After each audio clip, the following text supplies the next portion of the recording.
Bab 17, Pelukan Ayah.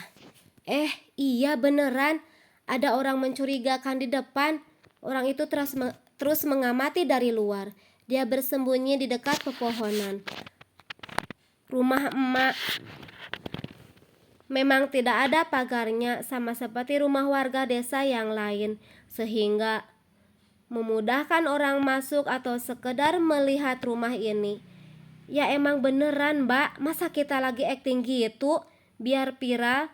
Itu orang aneh dari tadi ngikutin mulu. Mana serem pakaiannya item-item gitu. Terus kita harus apa dong? Apa lapor polisi aja? Tanyaku panik. Jangan-jangan orang itu adalah suruhan Nadia atau Mas Ilyas. Mereka pasti masih dendam kepadaku. Belum bisa mendapatkan harta warisan. Jahwa juga begitu membenci ayahnya. Mungkin mereka geram dan bersiap merencanakan hal ekstrim. Lah, gak usah polisi-polisian, lama dan ribet. Mending kita serbu tuh orang. Sana mbak, ambil senjata. Senjata apa?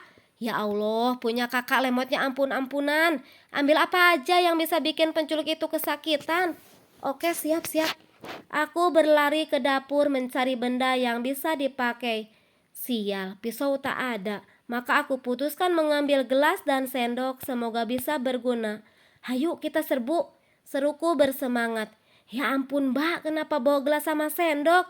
Kita ini mau melawan penculik, bukan piknik bikin kopi atau mie gelas. Hahaha, iya nih mama, ada-ada aja. Sudahlah, benda ini juga berguna untuk minta bantuan sama warga kalau kita nggak bisa melemahkan penculiknya. Ya udah, ayo mah, onti kita serang lewat pintu belakang. Laras dan aku mengangguk setuju. Kami langsung keluar lewat pintu belakang. Kemudian merayap di dinding. Laras yang mengomandani pertempuran ini. Dia mengendap-endap duluan memastikan target ada di posisi yang pas. Orangnya lagi di dekat pintu. Dalam hitungan 3, 2, 1 kita serbu. Siap komandan onti, jawab Jahwa sambil cengengesan.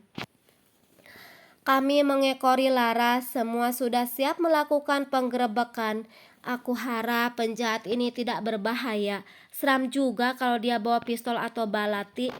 3, 2, 1, serbu! Secepat kilat kami menyerang penjahat itu. Laras melempar pancing tepat di kepalanya. Musuh nampak sedikit oleng. Lanjut Laras dan Zahwa memukul penjahat dengan sodet serta sapu lidi. Sedangkan aku hanya mengetuk-ngetuk gelas dengan sendok sambil meminta pertolongan. Meskipun aku tak yakin ada warga yang datang. Kediaman emak cukup jauh dari rumah tetangga yang lain, terhalang pesawahan dan pepohonan. Mbak, bantu hajar dong, malah kentrang-kentrung gak jelas.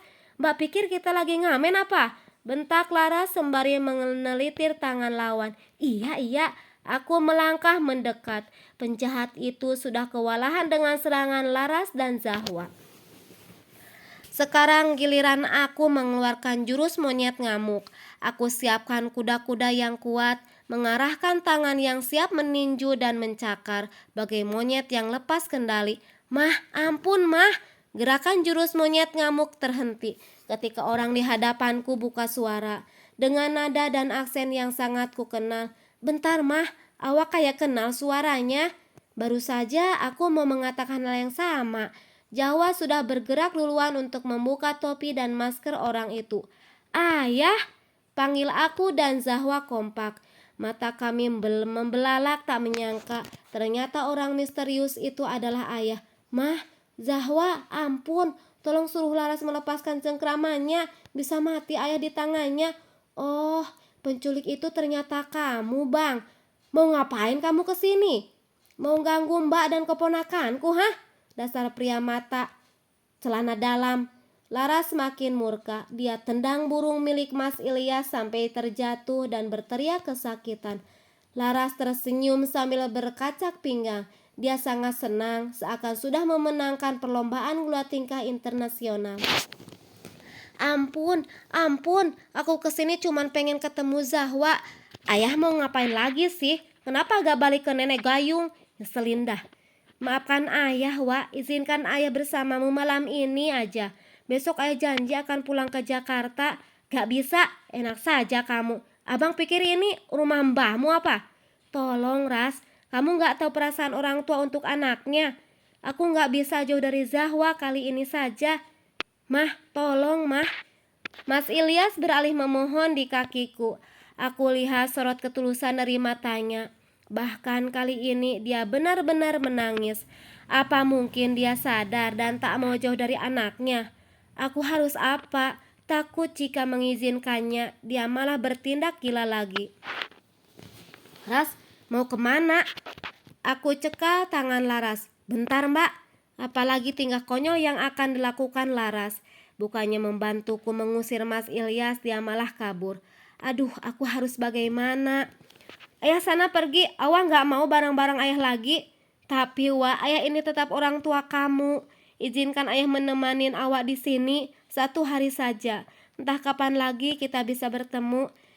Sel-sel neuron kepalaku mulai aktif dan terhubung satu sama lain untuk berpikir mencari solusi kalau aku melarang Mas Ilyas menemani Zahwa. Maka aku berdosa, berusaha menjauhkan ayah dari anaknya. Seburuk apapun Mas Ilyas, Zahwa harus mengakui dan tetap menyayangi sebagai ayah. Biur, rasakan tuh air cucian piring. Hahaha.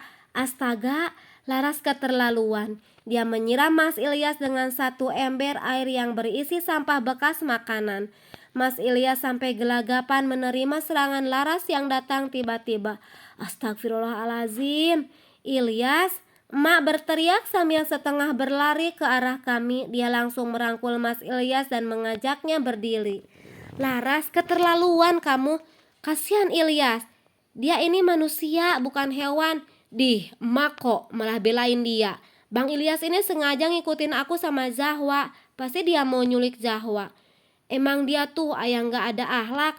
Hus, Mening, Laras, cangkemmu dijaga. Bener kata Laras, Mak. Mas Ilyas gak usah ditolong. Pasti dia merencanakan sesuatu yang buruk buat keluarga kita. Kalian ini, Emak tidak pernah mengajarkan kalian untuk berprasangka buruk dan punya rasa dendam sama orang. Sudah, Ilyas, ayo masuk. Tapi Emak, diem. Emak tak mengindahkan perkataan anaknya. Dia malah membawa Mas Ilyas masuk ke dalam, memberikannya baju almarhum bapak untuk berganti pakaian. Mas Ilyas membersihkan diri ke kamar mandi. Sementara aku, Laras, Zahwa, dan Emak berkumpul di ruang tamu sekaligus ruang keluarga. Emak, ngapain sih ngizinin orang itu masuk? Emak sadar dong, dia udah nyakitin Mbak Ella, anak Emak sendiri. Laki cap kadal kayak dia gak patut dikasihanin. Gerutu Laras. Emak tahu, Emak juga sakit hati sama perbuatan Ilyas. Tapi kita gak boleh berlaku kejam. Bagaimanapun keluarga Ilyas yang banyak membantu kita. Memang benar kata Emak. Keluarga Mas Ilyas dulu sudah memberi banyak bantuan. Bapakku dan Pak Handoko merupakan sahabat dekat. Pak Handoko memberikan modal usaha saat keluarga kami ada dalam krisis ekonomi. Bapak kena tipu puluhan juta. Toko sembakonya bangkrut, kami sekeluarga hampir kelaparan.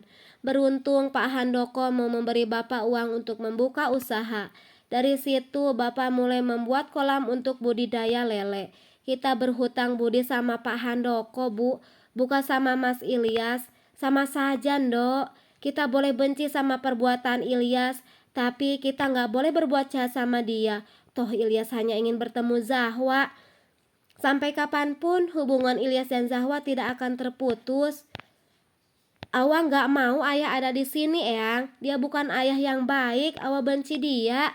Astagfirullah, nyebu Cahayu, jaga bicaranya. Cucu Eyang, seburuk apapun ayahmu, dia tetap orang tuamu. Tugas awak harus berbakti sama kedua orang tua.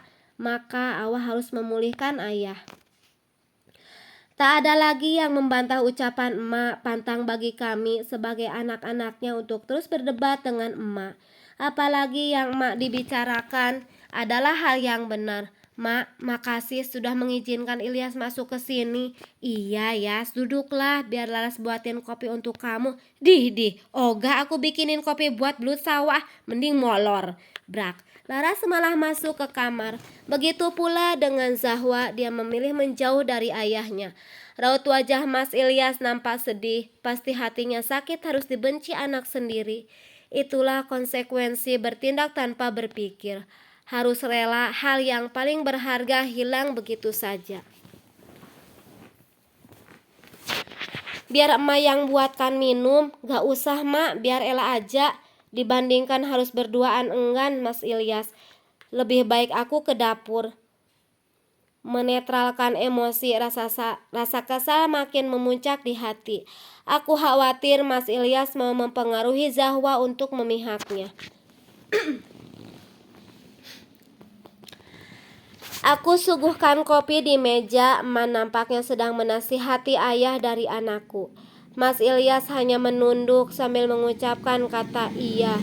Sia-sia emak berusaha menyadarkan Mas Ilyas. Hatinya sudah beku, dibutakan nafsu. Mas Ilyas terpaksa diizinkan menginap oleh emak karena desa ini diguyur hujan sejak kedatangannya. Sampai tengah malam. Mungkin langit ikut sedih, mewakili perasaanku yang sedang gundah gulana. Tak bisa ditampik, aku memang belum move on secara sepenuhnya. Bayangan kebahagiaan keluarga kecilku dulu sering melintas begitu saja di ingatan. Ayo Yas dimakan, emak sengaja membuat tempe bacem sama ayam goreng kesukaan kamu. Emak baik banget sih jadi orang. Udah tahu kodok burik ini nyakitin anaknya, tetap aja ngebolehin dia nginep. Segala masakin makanan kesukaannya. Pengen tak pitis nih orang. Suasana sarapan berubah rusuh. Laras terus mengoceh memojokkan Mas Ilyas. Aku hanya bungkam. Kali ini aku setuju dengan perbuatan Laras. Laras, meneng, wes mangan. Sentak emak menyuruh Laras diam dan makan dengan tenang. Zahwa keluar dari kamar, menatap malas ke arah ayahnya. Dia menyendok makanan lalu membawanya ke belakang. Awak mau kemana nak? Makan di saung mah, gak nafsu makan di situ. Mas Ilyas tertunduk atas perlakuan putrinya. Emak ikut menatap simpati ke arahnya, sedangkan Laras tersenyum puas. Selesai sarapan, aku memilih menyusul Zahwa ke halaman belakang. Anakku memang suka duduk di saung sambil menatap area pesawahan. Awak udah makannya? Mama. Zahwa menghapus air mata yang membanjiri pipinya. Dia pasti tak ingin aku tahu kesedihannya. Padahal aku tetap bisa melihat kekecewaan yang selalu dia sembunyikan. Zahwa, ayah, ngapain mama ajak dia ke sini? Mama gak ngajak ayah ke sini. Ayah sengaja ngikutin mama. Ayah pengen ngobrol sama kamu, nak. Mohon Mas Ilyas.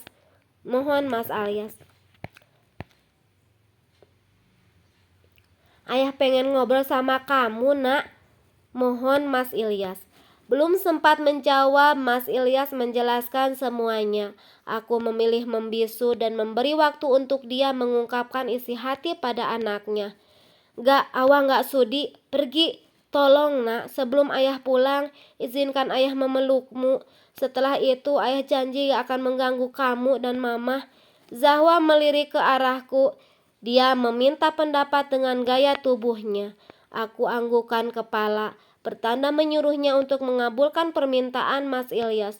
Tapi ayah janji, jangan ganggu kami lagi. Iya nak, ayah janji. Putriku berdiri mendekat Mas Ilyas kemudian membawa tubuh Zahwa dalam dekapannya. Mereka menangis. Zahwa memeluk erat ayahnya seakan-akan mereka akan terpisah selamanya. Mulut memang membenci, namun di lubuk hati terdalam, Zahwa pasti sangat menyayangi ayahnya. Air mataku ikut menetes, hati tercabik-cabik.